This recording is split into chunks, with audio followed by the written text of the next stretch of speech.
Good spooky evening, my friends.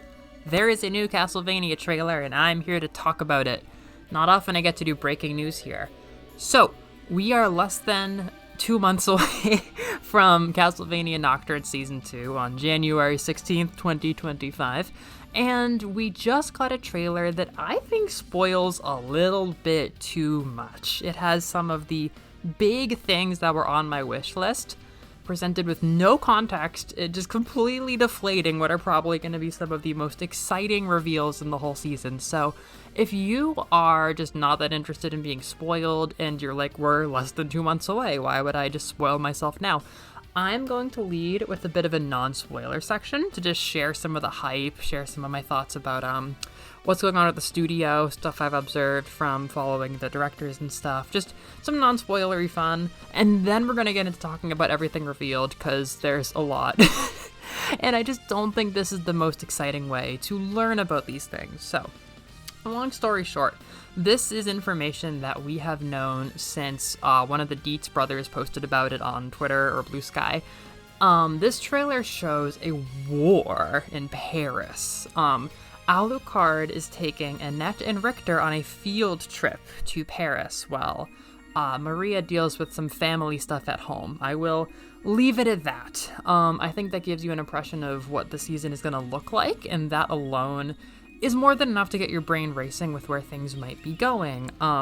There's a lot of specifics that we know about this that I wish we could have found out in the actual show. But yeah, so if you were one of the people who was like, oh my god, I'm a little bit dubious about some of the choices here, but I sure am happy Alucard's back, this is the season for you. Alucard is all over this trailer. He is symphonying this night. If season 1 was Rondo, where Richter and Maria had to fight a bad guy, if we can break it down to that, and use fun magic powers, then this is ostensibly Symphony of the Night, and I have a lot of thoughts about whether it's going to fit that, but it's Alucard's moment, he's here, he's saving everybody. There's no castle, there's no family drama, but he is here, and he's tough, and he's very beautiful. I think they're getting a lot of fun use out of the whole French Revolution setting. There's just a killer shot of him pointing his sword to fire a bunch of just like artillery cannon things, which is just like, I'm not like a French Revolution or Revolutionary American War buff or anything, but like, holy crap, that gave me chills. I thought that was so cool. So this trailer is very red and very action, and this is still the non-spoiler section. I think that people are very excited about the action. I am a bit concerned about the substance. I am a bit concerned about what are we talking about in season 2? Because season 1 had these themes of uprising, revolution, classism, vampires were the ruling class for some reason. Season 2 is like revenge. Everybody has to get stronger, and I'm a little bit concerned about what wasn't focused on here. But before I get too into that, let's share a bit more of what I think everybody should just know, because it's fun. In terms of like the hype cycle and stuff, bad news first. Bad news first. So Powerhouse Studios, the animators here, they do not have confirmation from Netflix that they can do season 3. In fact, they, according to a tweet, I don't have it on hand, somebody asked, like, is it fair to say that Castlevania Nocturne is a 2-season dealio? And one of the Dietz brothers was like, we don't know. So that means that this was written to maybe be a conclusion, which is extremely disappointing. It's not a spoiler or anything. That's just capitalism. That's just reality. So whatever happens in this season could be an ending place, maybe isn't. That's very frustrating. I literally said in my last video, like, wow, I sure am excited that they're going to be respected as creators of one of the best animated series of the modern day, and now they'll have as much runtime as they could dream of. No, Netflix is still keeping them chasing hot dogs on a string desperately. So the big thing there is people really need to show up day one, unfortunately, from what I've read. Netflix has told like the directors that they love how people return to keep watching. I'm gonna start calling it Annavania because I hate Netflix. They like how people return to watch Annavania, but the day one views are not enough to keep renewing, and all they care about is day one views apparently. So January 15th or 16th? January 16th, 2025. January 16th, 2025. Mark your calendars. Everybody needs to watch it. Even if I'm a bit skeptical about this season, there's not going to be any more seasons if we don't watch it. Yeah, they have had to let go of just about all of their staff until they find out that they can get a third season. So, yeah, just like our characters, the creators behind the show are living on the lam, and things are very grim, even though they're very powerful and capable and kind of beautiful creators. So, final non-spoiler thoughts before we enter the danger zone. Apparently, the Twitter user at Belmonts, I think their at usually is, Aquila, they run Daily Alucard or Alucard Daily on like a lot of different social medias.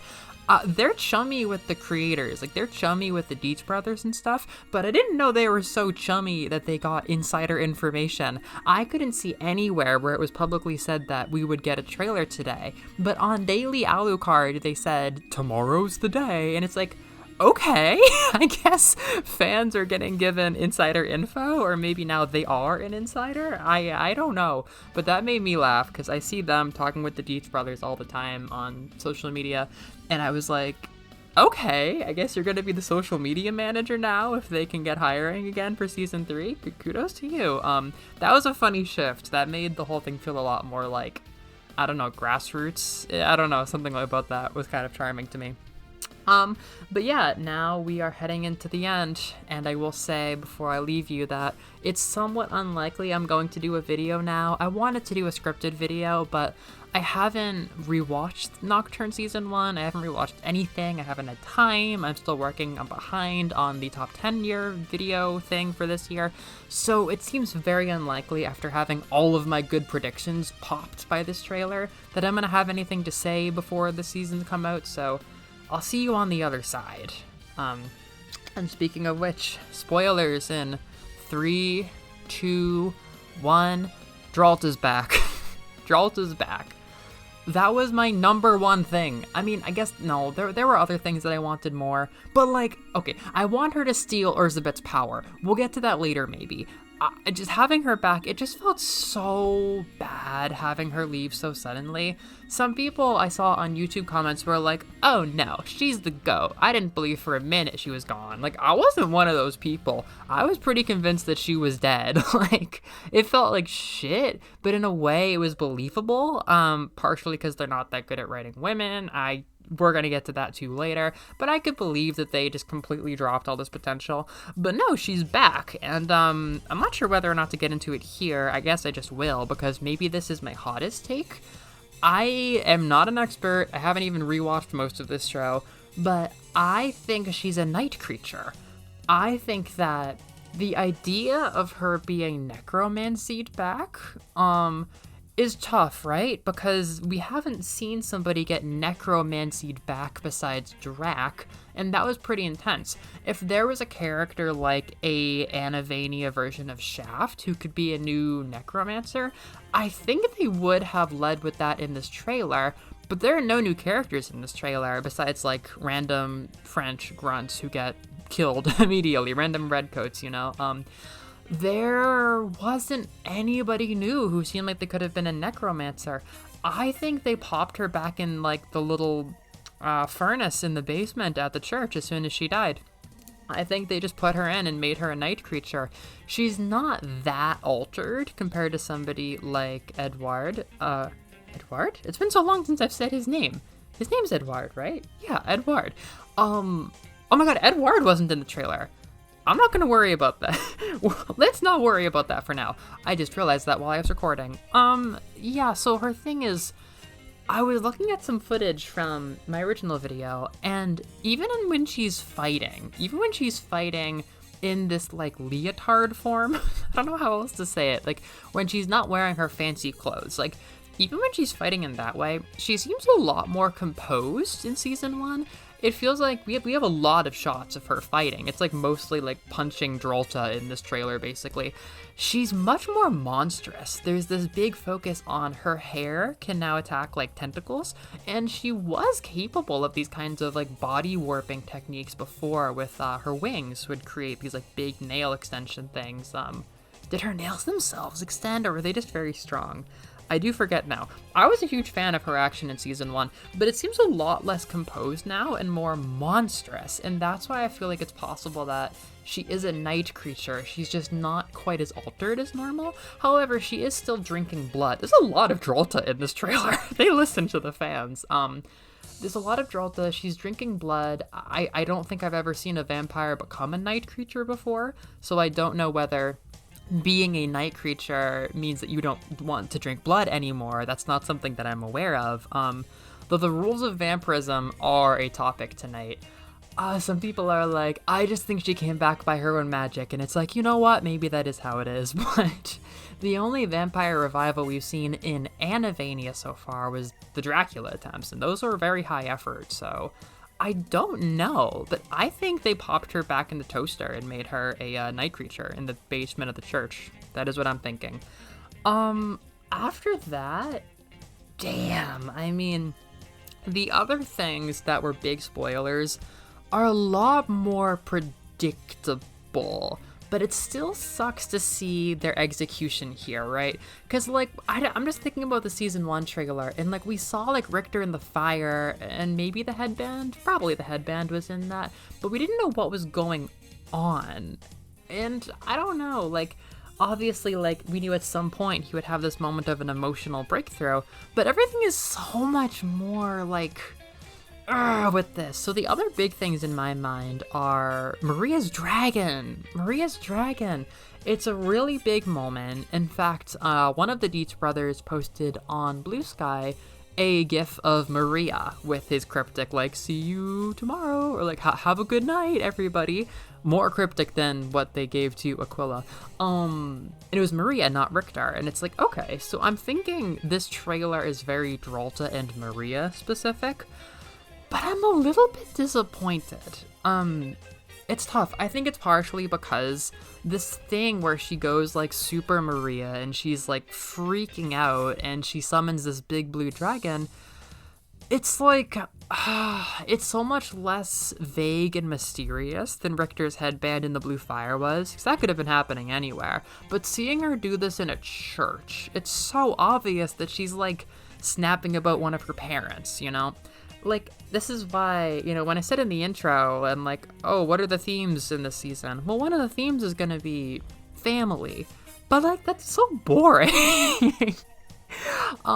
Obviously, like, I like Maria a lot. And one of the themes I want to talk about tonight is, like, what does this show have to work with now that it's not doing Castlevania traditionally? Like, if there's no Dracula and there's no castle, what are we working with here? I think in season 1, the trauma was a really good thing with Richter. I didn't even mention that, you know, there was the revolution, but within the revolution, there was trauma, and that was really compelling. But if it's just Revolution 2, like, that's not new at this point, we know what we're doing, and the thing we're dealing with is family, I'm like, no, like, it's not that deep, you know? If it's about forgiveness or not forgiveness, hashtag fuck that creepy dad, like, it's not as interesting as vampire, dragon, sealed, ice magic, Boston Tea Party trauma. Like, it's just not quite as compelling as what we had going on in season 1, which is why I think Maria's arc needs to deal a lot more with vampire morality. That's one of my big things, is in my video I talked about this, and I still think it's on the table. We have multiple moments in season 1 where they're like, fuck them vampires, right? Like, it's just kind of like a bit between Richter and Maria, like, nothing worse than living vampires or dead vampires, are so evil. And then, like, all the slave owners are vampires and all the aristocrats are vampires. Like, vampires are very unambiguously bad until they're not. Until all at once, Alrox is cool, Terra is a vampire, more on that later, and Alucard is here. Alucard's our savior. So it's like, if the writers didn't realize that we're talking about vampire morality, then we're struggling here. We're really struggling here. Because, yeah, Maria has an interesting family setup. It was an interesting reveal. But, like, that dad is a dime bag. And he doesn't have much in him besides, like, oh my god, I'm bad. And then a sacrifice scene. Like, I don't know if we have enough time to make him interesting. Like, I don't know if we do. Tara, she's super interesting. But, like, in a way, Tara's a little bit more interesting than Maria. Maybe that's heartless of me to say. Maybe I'm, like, not a big enough Maria fan when I'm saying that. But I don't know. Like, I knew that her growth arc would either involve getting the blue dragon. Like, that's, been the prediction. How is it going to happen? I don't know. It's something church-related now. Maybe that's not as big of a spoiler as I'm making it out to be, but I still would have been so much more excited to find out in the moment that whatever was happening was leading to blue dragon. Maybe I'm getting too deep on that. Maybe this is just how trailers work and I'm being a fool. But I feel like, in a way, Tara's more interesting. Because we don't really know, is she going to be immediately evil and why? Because, like, even Dracula wasn't totally evil last time. And we hadn't seen yet confirmation that Tara was just going to be, like, a mindless, blood-sucking monster yet. Like, we didn't know that. And I feel like I'm a bit foggy on why are vampires evil. Like, is it inherent? Is it learned? I don't know, but Alucard's cool and Olrock seems cool, so why can't Tara be cool? But in this trailer, all we have is her mindlessly fighting Juiced, which, side note, was really cool. That goes in the cool pile. Juiced fans are really excited. Like, he has his red coat on for the first time. I didn't realize he didn't have a red coat on last time, but he used, like, a special move from Harmony with, like, wind knives or something to do the knife throwing. And I'm like, we already had one of the only splash attacks be the knife one for Richter. Why do knives again? I don't know. It looks cool. It's fine. I'm just nitpicking. But she's just kind of like a mindless zombie fighting him. And, like, I get it. Like, I get that that's a part of what's going on, but, like, one scene about her internal conflict would have been way more interesting. Because I don't get it. Like, is there a teething phase? Is she in the teething phase? Like, oh yeah, once you get past the teething phase, you'll stop being a mindless drone. I guess we haven't seen somebody get turned in Aniverse, I don't think, right? All the vampires we know are well-established vampires, but I'm just like, Carmilla was pretty gone. But, like, nobody in her court was unsympathetic entirely, They were a little funky, but they were entirely unsympathetic. Dracula was extremely sympathetic, and the fact he went evil was crazy. I can't really speak to Godbrand. But of course, Alucard's a chill guy. Like, we haven't seen that many vampires that are just, like, completely gone, but Tara's like, I have to drink blood. And it's like, what's going on there? So, I feel like there is a setup to have this all be interesting if it is Maria grappling with, like, vampires can be chill. Because that's really synergistic with Alucard, but I don't see any tension between Alucard and Richter, even though I thought Alucard hated vampires, and maybe I'm devoting too much of the video to this if I'm mistaken about this, but, like, I know Richter, like, knows that Alucard specifically is a friend, but, like, come on, the guy doesn't seem to like vampires that much, and the vampire killed his mom, so it's like, isn't there supposed to be more tension? And then don't even get me started on the fact that they showed a frame of the boys back together with Olrox and Mizrak and nothing else. Like, there's so many other ways to do that versus showing this scene of Olrox trying to protect Mizrak. Like, anything. Just like Mizrak turns and someone's approaching him. You can't see who it is. I wonder who it is. Like, it's just more artful, Like, I personally had it in my head that, like, I didn't know how big Juiced was going to be in this season. It seems like he's very active, and I think he's protecting Maria in the fight against Tara, and that's very cool. But until I knew that, I was like, who is going to protect Maria? Who is going to fight at her side while she's going through this shit, especially if Alucard, Annette, and Richter are on a field trip? I was like, well, she needs a friend, and Mizrak needs a purpose. And he's that kind of guy who devotes himself to things, and his husband is missing. So what if Mizrak protects Maria?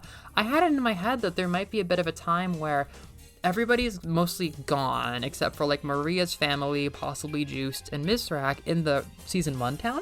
And then, Maria takes that time to go through her family stuff and reflect. And then in a pivotal moment, Mizrak might sacrifice himself to save Maria. But in his final words, it's, a message for Olrox. It's a message for Olrox. Like, Maria, like, if and when you see Olrox, tell him this. And that would be the I knocked down my Joy-Con. And that would be that would be Bury Your Gaze, but it would be the catalyst for an unbelievable moment for Olrox. And, like, come on, it's Castlevania. Like, we slaughter people like sheep here. I'm not saying that's the best. I'd like better for Mizrak, obviously, but that's just how I saw pieces slotting together. So a good amount of my prediction video would have been like, yeah, I think Mizrak could surprisingly end up helping out Maria. I just feel like if she arrives late to the party with a big upgrade like the dragon, or I even imagined maybe she's green and now she knows martial arts suddenly, she arrives to help in the Paris arc, like halfway through towards the end, and she arrives and she sees Olrox, and it's like, yo, this shit about Mizrak. That would have been the Olrox Mizrak moment. But I guess Juice is protecting her, and we literally don't know what's going on with Olrox and Mizrak, which, again, maybe I'm being a bit of a fool here, and it's like, why are you complaining about getting spoiled if all you know is that they get back together? Because it was exciting, because their breakup was exciting. It was one of the most beautiful scenes in the whole damn season. I mean, come on. So, in conclusion, I have two major questions. Are we doing Symphony of the Night? And if we're not doing Symphony of the Night, can we replace it with something more interesting? Symphony of the Night, it's about Alucard's internal conflict because he's fighting against his dad. So that's out the window. we took all of that and we put it into series 1 because Dracula was there. Of course, if somebody revived Drolta, I'm already seeing some people speculating that you could revive Dracula, but, like, I don't think Dracula's dead. I think Dracula's been written out of the story, quite frankly, and for that reason, when I see all of this tension in this trailer focused on, like, can Alucard beat Erzsébet, I'm a bit worried that they're gonna go too far and kill Alucard. I've said it before. I think it's a horrible choice. I think it is absolutely not the way that you do Symphony, but if you don't have Dracula anymore, there's no rule saying you have to keep Alucard except do it. Except don't kill Alucard, that's stupid. So I'm not going to say that I do think the big thing that's like fucking up Richter at the end of this is that Alucard's dead. That's just like kind of dumb. It's just kind of dumb, honestly, and it's too hardcore, and it's way, way outside the realm of Symphony, because for me, I feel like, okay, if Dracula does get back into the picture, it's really not the worst idea for, like, I don't know, bringing fan interest back in, because I think I'm not that interested in Erzsébet. I don't know if anything's gonna change this season. And it's very possible that a season 3 that's promising a more traditional Symphony of the Night would get people's interest. Because, if you give us more time, we can make an actual Symphony of the Night where Alucard actually grapples with his dad, and we have like an Alucard dedicated season. But I don't think that's happening. I think they wrote Dracula and Lisa out of the story for good, and I just don't think the pieces are here. So if we're doing Symphony of the Night, what else could it be? Well, Alucard comes to save Richter. We did do that. This is absolutely happening. This is the most, like, actual Symphony of the Night thing happening here. Except that a big part of that is Richter's downfall arc. And I don't think we're gonna have Richter's downfall arc. Like, I just don't think it's happening. Season 1, I'm actually appreciating a lot more in hindsight because it does develop him in a really satisfying way, in my opinion. And it deals with, like, Richter falling down in kind of like a quick, snappy way. It takes kind of like the juicy part of Symphony and puts it into Rondo. And I was pretty satisfied. I don't know, a lot of people don't seem to like that season, but I thought it was great.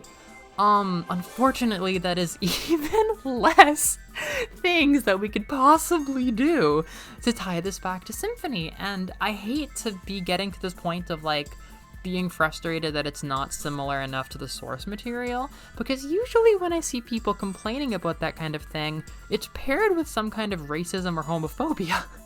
And it's very dumb to be like, if you wish this was closer to the source material, you're racist. However, I keep seeing it over and over again. So that's possibly a little bit irrationally my gut feeling here. Like, come on, like I was super into this. I loved everything you were changing and all that stuff. But I am starting to sound like one of those people who's like, this doesn't really relate to the original source material. And it's obviously nothing to do with any of the like diversity changes. Like that is completely unrelated and illogical. In fact, I'll be the first one right here to say you can be disappointed with not being authentic enough to the source material and not be a fucking freak about it. You don't have to be a freak about it. Anytime, I'm sorry, this is like a weird tangent, but like just living in like the echoes of the fandom, anytime I see somebody who doesn't like this show, they start saying racist shit. Like, it's extremely common. I will bravely say I am disappointed with how I can't really picture this fitting Symphony, and that is for no other reason than Dracula's not here.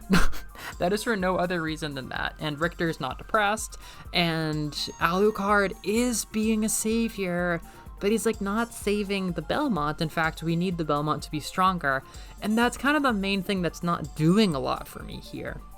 Because I loved Richter getting stronger in season 1, but we already did the Richter season. So shouldn't it be maybe the Maria season? Well, if we're not going to commit hard enough to the vampire morality issue, then I don't know if Maria's family beef is interesting enough to carry a season. So do you want to know whose season it was supposed to be? It was supposed to be Annette's season. It was supposed to be Annette's season, you guys. She had the most interesting shit going on. She did not change that much in season 1. A bad thing happened, sure, but she was the most put together character who had the most interesting mysteries going on, and her interesting mysteries aren't in this trailer. I don't think they're daft enough to not develop it further, but she had this whole thing of like, I am connected to like a spiritual bloodline that lets me connect to like a higher spiritual plane or something. That's interesting. That's interesting. That's the kind of thing that could help inspire people during a revolution. We don't need Richter or Maria to be stronger. We need Annette to be Annette. Like, and that's so damn cool. And I don't see them doing anything with her in this trailer. There's like one thing where I'm like, she seems really powerful now. Like, I think she makes shields now. But if I'm disappointed by anything, it's that there is nothing about Annette's arc in here. I don't even know if Annette's gonna have an arc in this season. Like, that is the big issue here. That is the big issue here. Is now you know that I'm not racist. Annette is the most interesting character in this show. I don't fucking care if that makes you mad. Annette is so interesting. Annette brings interesting, fresh powers to the series that we haven't seen that could help give this more of an identity. And Annette has so much room to grow. And Annette could learn so much with Alucard. But so far, this is just the Richter show. And Maria looks interesting too. But those aren't the interesting characters right now. So I am very upset that I don't see more Annette stuff going on. That is possibly my number one thing right now. Where is Annette's whole spiritual thing? She could be a hero that people need right now. But not if it's just the Richter show. And this series just doesn't have the best track record with actually developing interesting women. I'm gonna get into hot water for this, but Sypha, I love her. I think she functions because she's not that complicated. She's a relatively straightforward action hero, and I like her for that. Carmilla is a very one-note villain.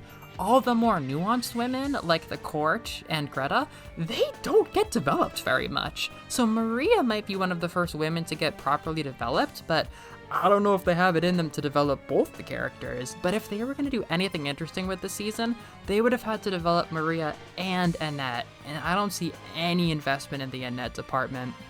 So that's my big thought.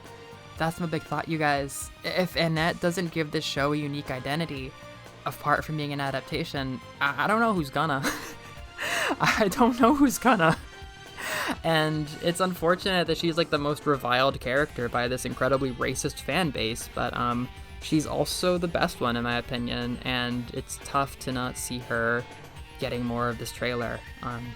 That's a lot to throw out there, but I'm just speaking in terms of themes and progression. I think we needed more of her. So those are my thoughts. What are your thoughts? Let me know in the comments below. Have a good night.